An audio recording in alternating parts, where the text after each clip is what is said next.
Where are we headed?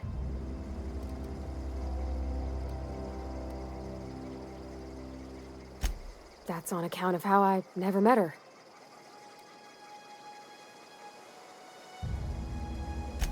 I don't rightly know. She was in another division of the Spacer's Choice family. She worked in the Vale a few months, sorting the cannery computers. Her contract said any kids she had, expected or not, belonged to her office from the time of conception. So when I was born, I got sent here. Well, I don't know about normal. Dad said she worked under some kind of special contract. It's sensible. Dad just fixed machines. She did some kind of crazy math, high-level stuff. Better to raise me on his time than hers.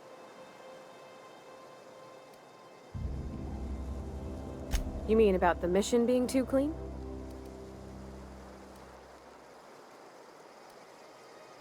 There was a kind of a thing with a vending machine when I was 12.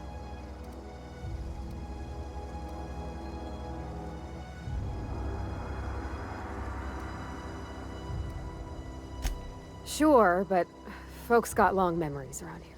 I've always been good with my hands, right? So I saw a lock on the machine and thought, oh, this must be how they refill it. But I had to know. So I did my thing, and next thing I know, there's a couple hundred bottles of 0G rolling out the front door and into the road. It's not funny. Right about then, a bunch of loaders came rolling in the gate, fresh off the Saltuna ships. And Mr. Thompson was up on the porch making a speech about how everyone would have to volunteer a third shift to get it all canned. Anyhow, you ever seen an auto loader run over a bottle of 0G?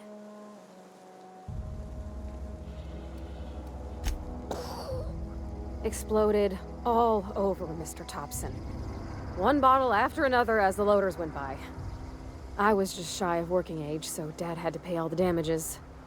Rose still angry at me. I can laugh about it now, but I just about puked up my guts in terror in the moment. That's the one time I ever made Mr. Thompson look a fool. I know, but Vicker says the universe is a machine, that it runs by law. Real machines have gunked up oil, scratches, and worn bits. You can tell they've seen handling, been used by folk. The machine Vicker sees is one ain't never been run. It's not for people to live in. It's something on a museum shelf, under glass.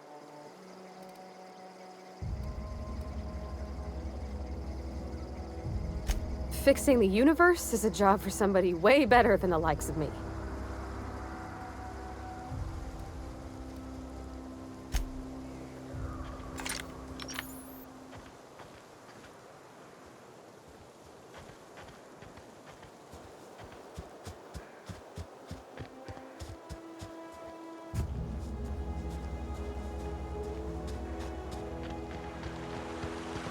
I used to skip rocks in the river till Constable Reyes ticketed me for unlicensed terraforming.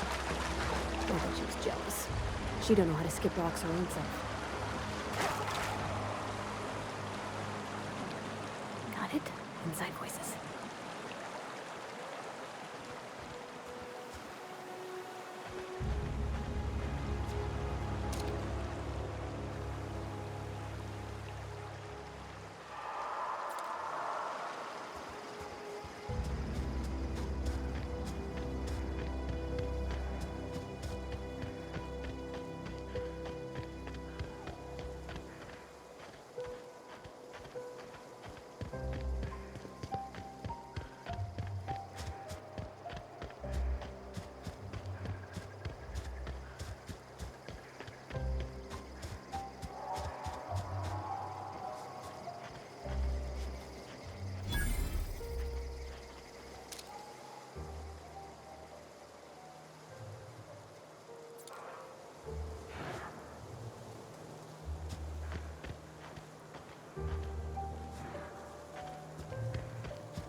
Move along, stranger.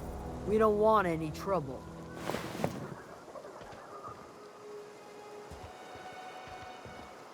I don't know you. Whatever you're looking for, it ain't here. Move along.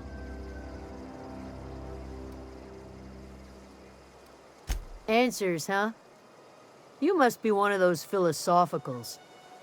Already got ourselves one of those.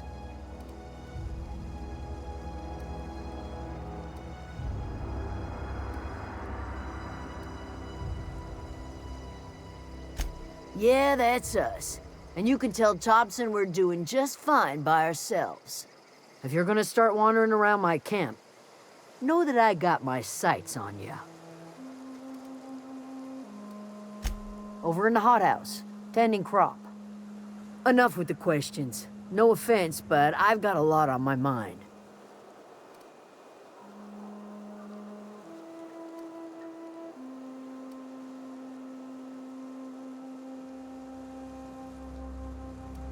You don't know what enough with the questions means? No, I'm sorry. That was unworthy of me. Lady named Zoe went missing some nights ago. Just up and vanished without a trace. Now I'm pacing around wondering if marauders got to her.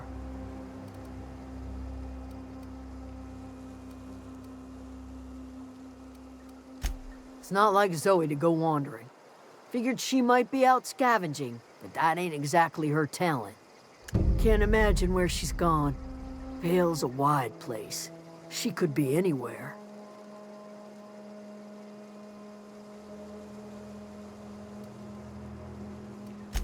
Appreciate it. Honest.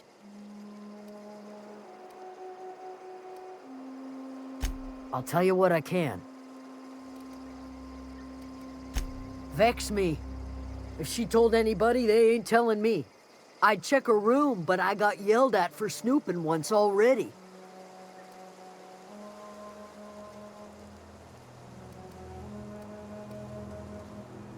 Little ways ago. She was always obsessing over her serial dramas. Wanted to see what the fuss was about. Could be. Dangers aplenty out there. No telling why marauders would steal somebody like Zoe. Got no useful skills far as I could tell. Marauder gang just moved into the districts a little ways east. Their numbers are growing. Gotta come from somewhere. Well, enough to know we never got on. Zoe and Stefan were close. If anybody knows the workings of her mind, he does.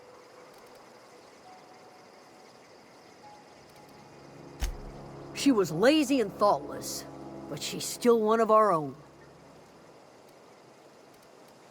What is it?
If you're hungry, there's meat turning on the spit outside.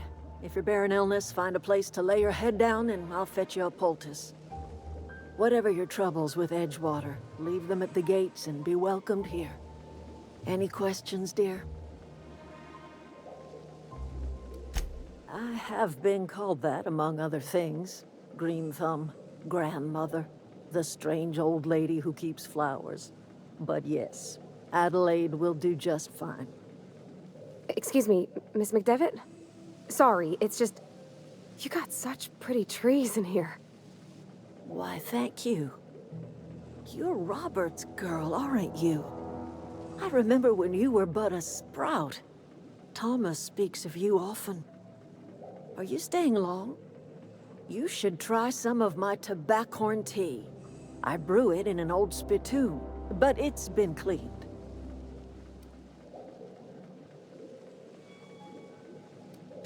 No, dear.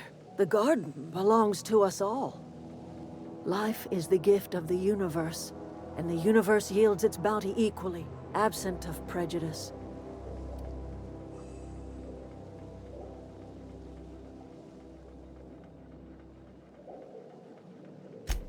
The soil around the Vale went sour years ago, but I found a way to sweeten it back up. The secret recipe is a little bit of elbow grease, a dash of love, and a heaping pile of special fertilizer. A home for anyone who's ever turned their backs on Edgewater. A home for those of us with nowhere left to go and nothing to lose. So, like the spores of the puffball, cast on the wind and alighting on fresh soil, we put down new roots.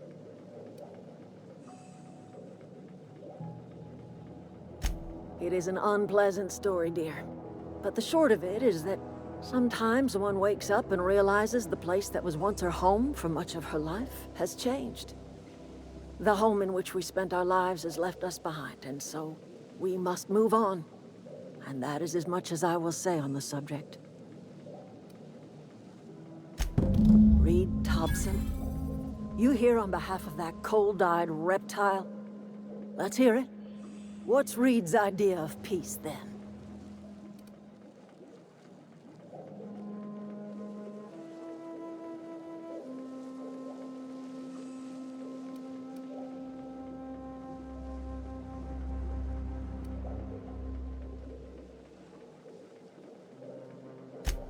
Make amends.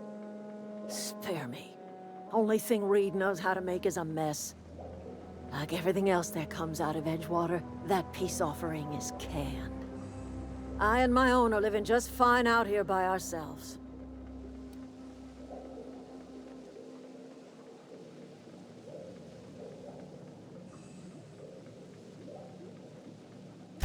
He would do such a thing. The question is, why would you agree to his plans?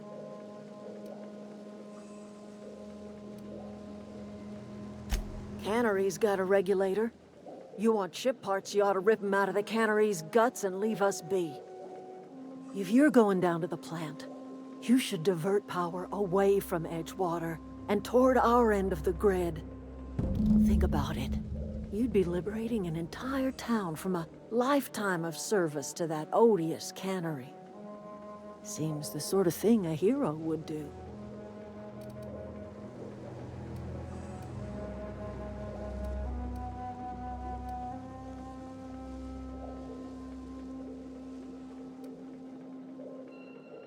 You've seen that miserable excuse for a town with your own lamps. Hollowed-out workers laboring their lives away at the cannery, living off whatever scraps Spacer's choice throws them. You know that's true, don't you, Ms. Holcomb? Your father died of overwork. His heart gave out. He was tired all the time, sure, but he was old, ma'am, and he raised me all by his lonesome. Look what they did to this child. Lost her family to the company, and still she defends them.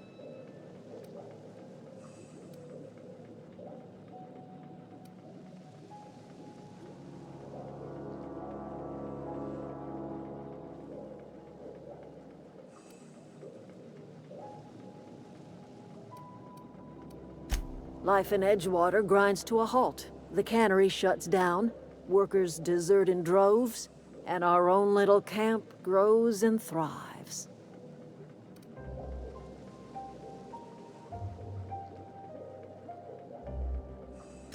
You bring power to Reed's town and you'll be killing us. Reed knows it. He's counting on it.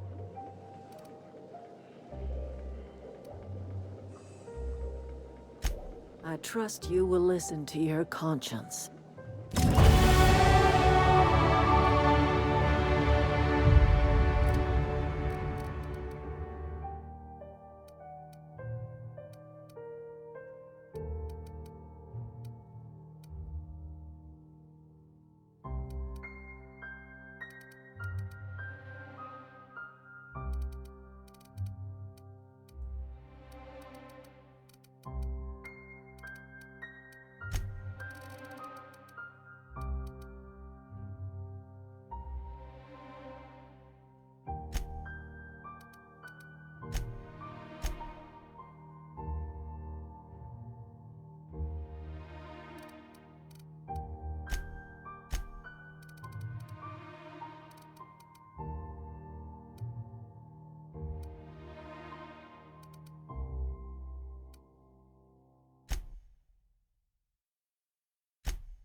You hungry? We got canid ribs, canid flank, canid snout too. Something I can help you with?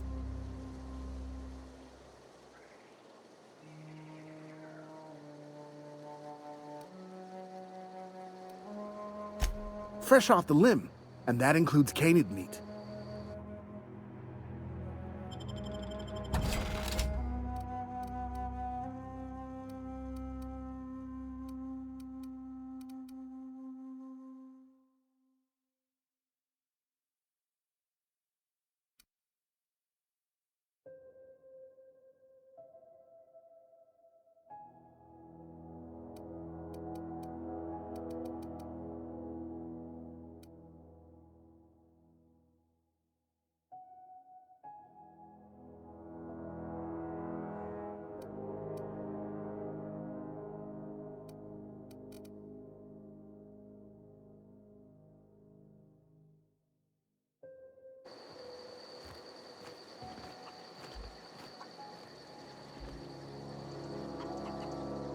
Something I can help you with? You mean Zoe? Yeah, we were pretty close. Not like her to go loping off. Zoe and I were gonna watch the serials, as is our custom. She never turned up. I looked around, but she was nowhere to be found. You sound like some type of corporate fixer asking all these questions. Zoe was always obsessed with this serial. Masked Marketeer. A scion of Byzantium turns to banditry and teaches his marauder companions the wisdom of free market economics. Shame she up and vanished when she did. I had a surprise lined up for her. The other day I got my hands on a genuine copy of the latest Masked Marketeer. I was gonna surprise Zoe with it, but she was gone the next day. Can't say I recall Zoe ever acting strange. Well, except for her habit of writing things down on scraps of paper. She called it journaling, but I think it's just plain odd.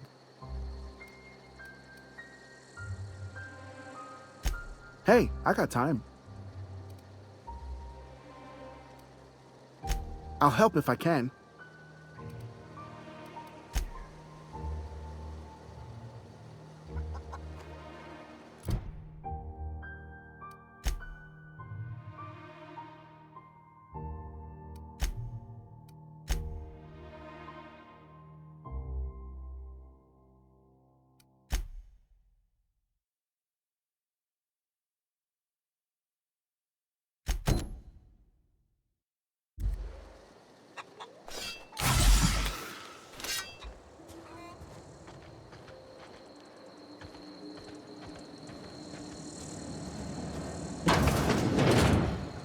If you're hungry, Stefan's got supplies.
Got it. Inside voices.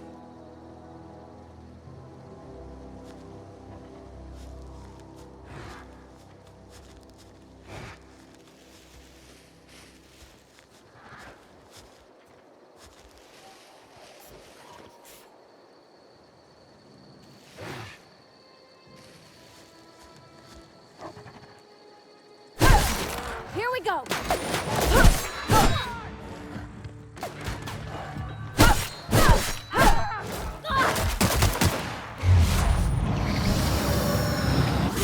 Nice one!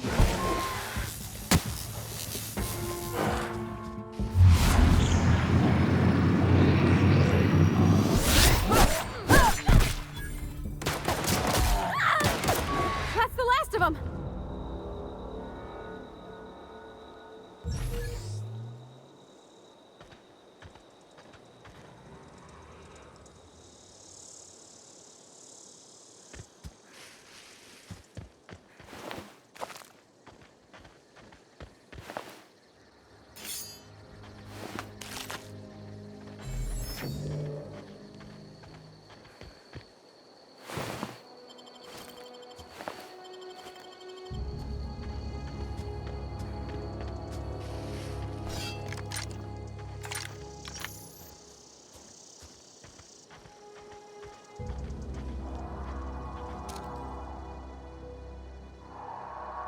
Okay, here we go! You got him!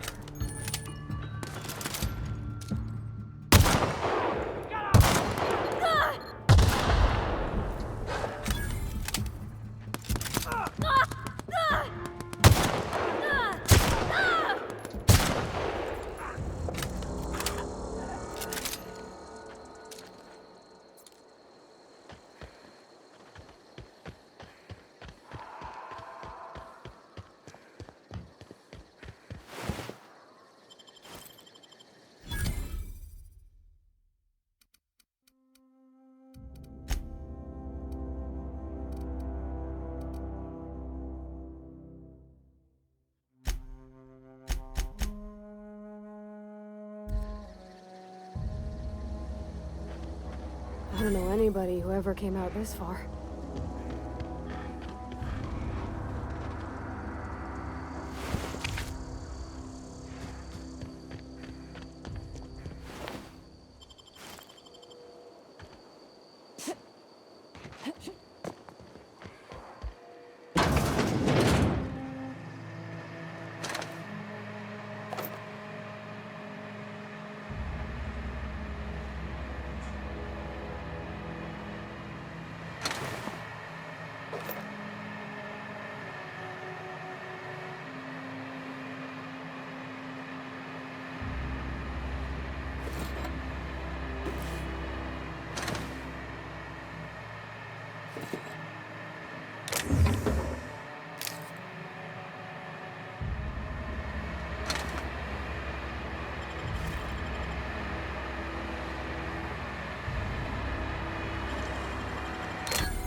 Easy.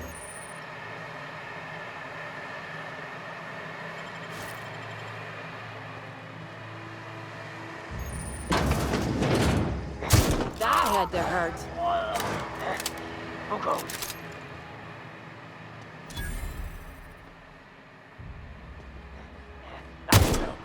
Right.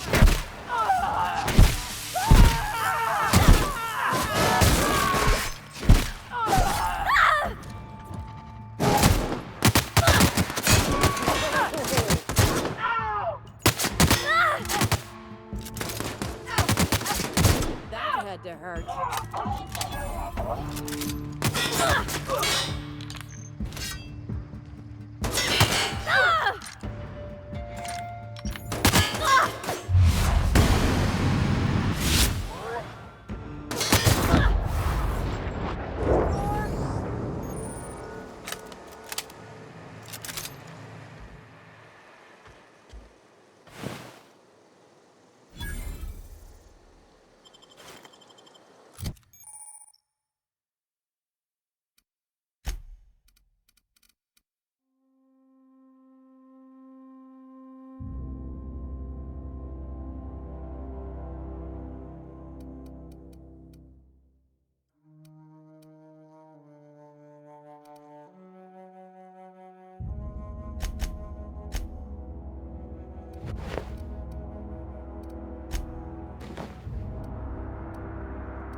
You crossed them all off, like some sort of heroic accountant running down a list. Teach me your ways.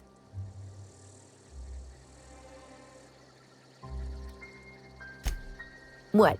You mean Adelaide's little congregation of nature-loving nobodies? I could not possibly be less interested in them.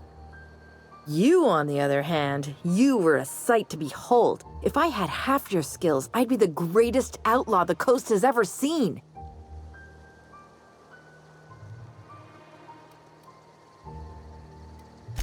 Why? Adelaide wants me back on garden duty or something?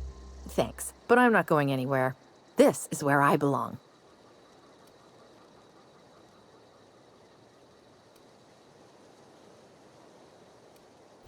I doubt that. Nobody in that camp really cared about me.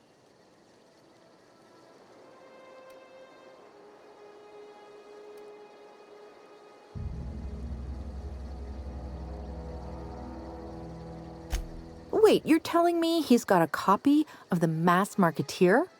Why didn't you say so? I'll take my stuff and head on back, I suppose. Grace is gonna be glaring knives at me, so I've got that to look forward to. I'm great at clarifying. No. I insinuated myself into their company, see? And they didn't seem to mind one whit. I may have bartered them a few boxes of Adrena time, but yeah, I'm sure that's got nothing to do with it. I don't know. The vital processes that constitute the miracle of life are mysterious and unknowable. Oh, you mean around these guys? The Marauders wouldn't hurt me. They love me. I'm practically their queen. Yeah, must be my natural charisma. I got kicked out of Edgewater on account of falling sick with plague and stealing some medicine to treat myself. I'd heard some outlaws set up camp in the botanical labs. I decided to throw in with them, seeing as I always wanted to be an outlaw myself. Instead, what do I find? But a bunch of former workers camped out around a greenhouse. I couldn't just go back to the cannery, so I was stuck with them. I've got all the time in Halcyon.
What is it?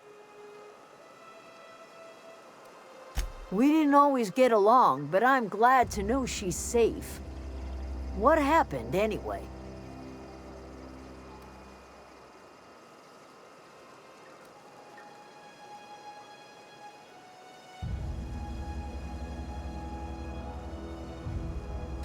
You pretty much did my job for me.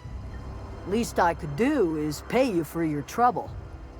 Let me know if I can do something for you.